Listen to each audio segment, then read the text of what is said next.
Today is Wednesday, October 28th, 2020, and welcome to another edition of Wildcat Weekly. Hi, everybody. I'm your host, Joe Kraus. Thanks again for stopping by. I hope you're having a great week out there. If this is the first time you're having the opportunity to watch Wildcat Weekly, thanks for clicking on the play button. If you're back for another edition, we appreciate you too. Thanks again for stopping by. As always, here at Wildcat Weekly, we are on episode number 7 now. We will be joined by either a student athlete or a coach from Damon College to discuss the upcoming season, their past success with the Wildcats, and what it's meant to be part of the Damon College community. As always, we are on social media. Follow us on Twitter at Damon Athletics, like our Facebook page, Damon College Athletics, and visit our website, DamonWildcats.com. Folks, we have a lot more great content coming for you the rest of this semester. My cohort, Mike Moranto, has continued his alumni series. We also have the Wildcat Social Series.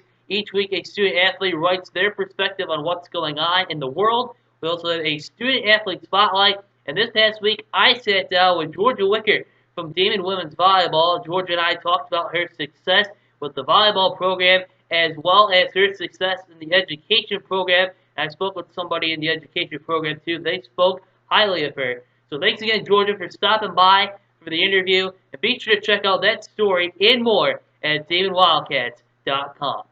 Our guest tonight enters his second season with the Demon men's soccer program, who, like other teams, as we mentioned, are getting ready to go here, hopefully, in the spring of 2021. He returns some talented young players and a senior goaltender by the name of Jared Lachadon, as well as a bevy of new players, including some key transfers, as he is trying to build up the men's soccer program in his own vision. He was also a former member of the under 20 national team for the Caribbean island of Grenada, and he found success later on at Davis and Elkins College in Virginia. Please welcome to the show this week the Damon men's soccer coach, Mr. Bediako Swan. And we're joined by the Damon men's soccer coach, Bediako Swan, this week on Wildcat Weekly. Coach, thanks for spending the time with us today. I guess just to start off, this year has been pretty wild for everybody. How have the past few months been for you? I think the past few months, we kind of been busy, try to implement practice plans, because we do have to do it on like a 2-week basis. Getting the players somewhat occupied mentally and, somewhat physically, just to keep them engaged in the program as, it's uncertain times. And this year, obviously, we should have been playing, but currently we're not. So it's just trying to make sure the players are engaged academically and also on the field. Definitely. You mentioned for a moment ago, and we talked with Jeff Sage last week about how teams they're getting closer to conducting some type of full team practices here. There's still the safety guidelines from COVID, but how has your team so far, Coach, progressed through this, 6 week, I guess we can call it resocialization plan here? I think the guys are doing well. I mean, I know they're very anxious to try to obviously play is not something they're used to. Not play, not be able to pass the ball to each other and, stuff like that. So, like I said, we try to make it competitive in terms of an individual level, and it's based on, what guidelines we are able to follow that week. We did something, just to force their competitive spirit out, to kind of make them satisfied with the practices we are doing. You were hired as the sixth head coach of the Damon program in the modern era in February of 2019. I guess what did you learn the most from your first season here as a head coach, and also how did you approach taking and teaching your own soccer philosophy to the team during this span? I would say the most I've learned is just more of the area of Buffalo and the way the Damon as a college and as an athletic body how it operates. That's my time here. I have worked with very welcoming staff, welcoming administrators, supervisors. I think collectively, we all want the same thing for the program in terms of the school to to get our name out there to excel in different activities. Within the team itself, I know a lot of the guys they're hungry to achieve something that's never been achieved in the program's history, especially coming at the Division 2 level. So my job was basically to try to recruit guys I think will take us at that level and to push the returners. You have a lot of returning guys coming back. In particular, four guys that are coming back for their fourth year with the program. We mentioned Jared Lustradone in our open, as well as Anthony Cupello, Derek Mancuso, and Nate Sorgi. I guess how much have you leaned on those four veteran players, coach, and as you've been trying to implement your own vision with the team, and especially because of COVID and the limitations of being with the team and separating them into pods? I mean, um, obviously last year being my first year, we kind of started working on the idea of my philosophy of play, my philosophy outside of the field, what my expectations is in for everyone within the program, whether it's a senior all the way down to a freshman. Um, Honestly, those guys have helped in terms of giving me the ability to know what the program was before, um, and give me insight on things they thought worked well with them, things they think probably needed improvement on my part. So I do work closely in them and trying to, whether it's through individual meetings, try to get an understanding of the team, what the team spirit is at the current moment. um, and I will say it's it's very important to me when it comes to players like that, because they're seniors and they pretty much have 1 year left. So it's very important to me to get a team that will be able to support them in terms of what their goals are moving forward. Was there maybe a turning point, coach, last season, or maybe through the last few weeks here with this team that maybe, considering where you guys started last year, maybe there was an acceleration of the process for this team? I would say even last year, obviously, with our record last year, I think didn't really show the improvement the guys made throughout the season. I think once most of the guys started getting comfortable with my philosophy and the way I wanted to play, we did excel. We just made a lot of mistakes in terms of positions where players were not familiar with that cost us a few goals or a few games. But I think overall from last year, I guess from the input I got back from the players, that they are very happy in the direction I want to take the program, in direction in terms of how they express themselves on the field. So that is kind of what is being pushed even before COVID. Spring last year, there was a turning point already in terms of the competitiveness going into spring practices. Um, and I think we ended right before spring break. It was a very high note.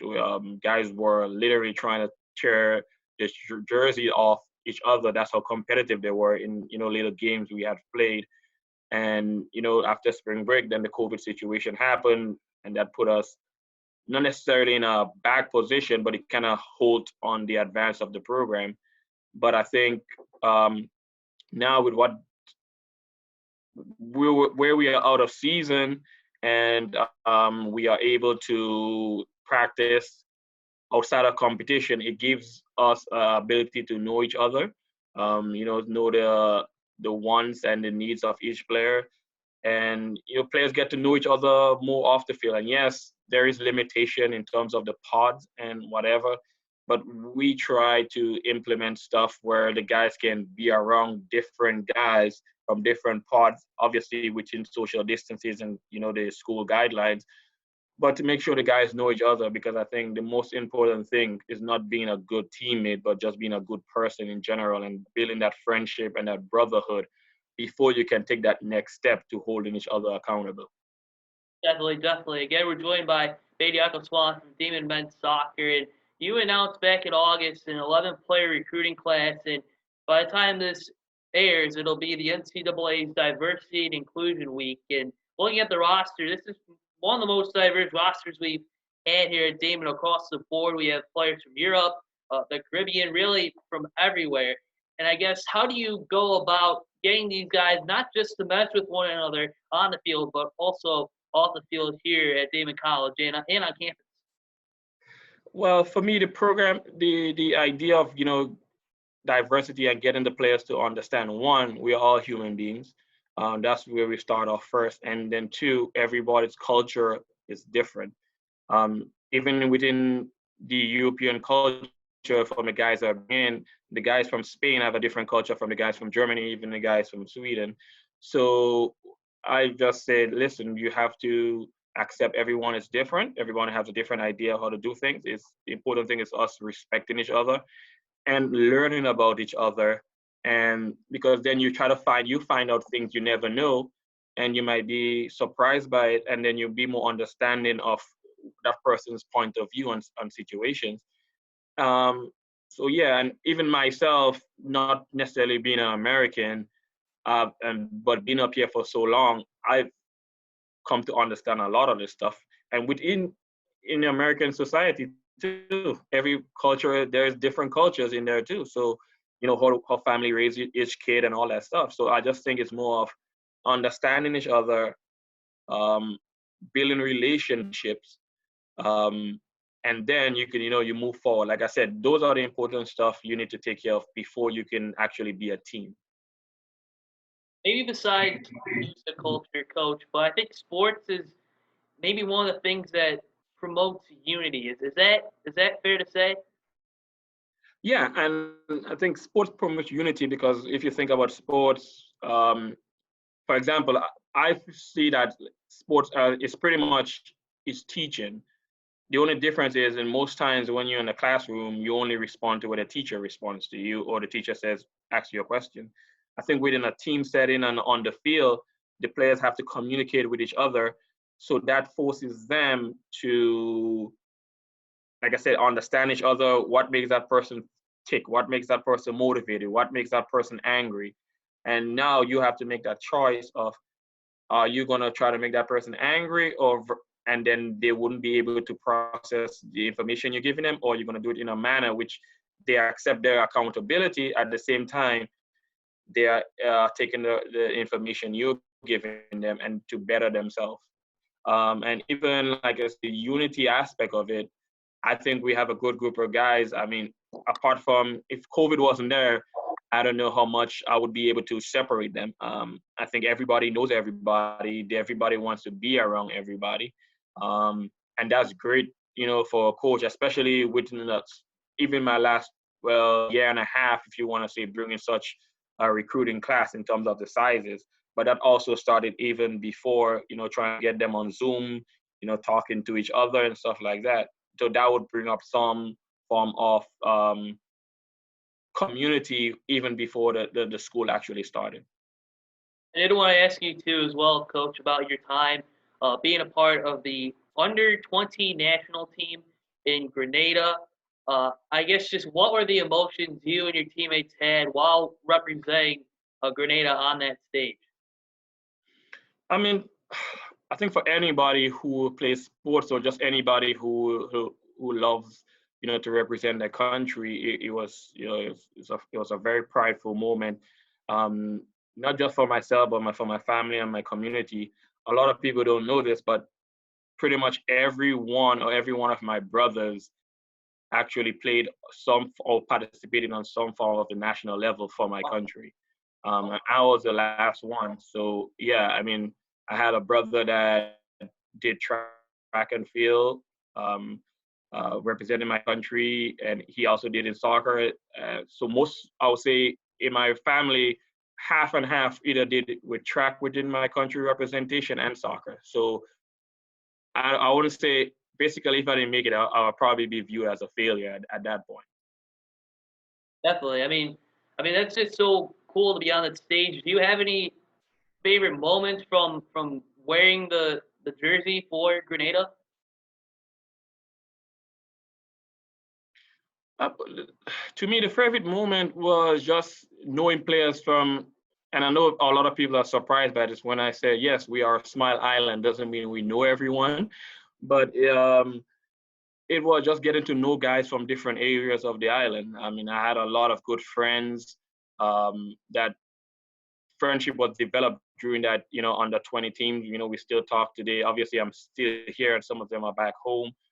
But I always try to look and see what they're doing, on Facebook to see, what their life is like now. And even when I go back home, I try to drive by. If I get to see some of them, then that's it. So to me, just I mean, that's what sports bring. It brings that community aspect, that friendship, which even after the event or the sport is finished and you guys not together again in that moment, you kind of it's a life lasting experience.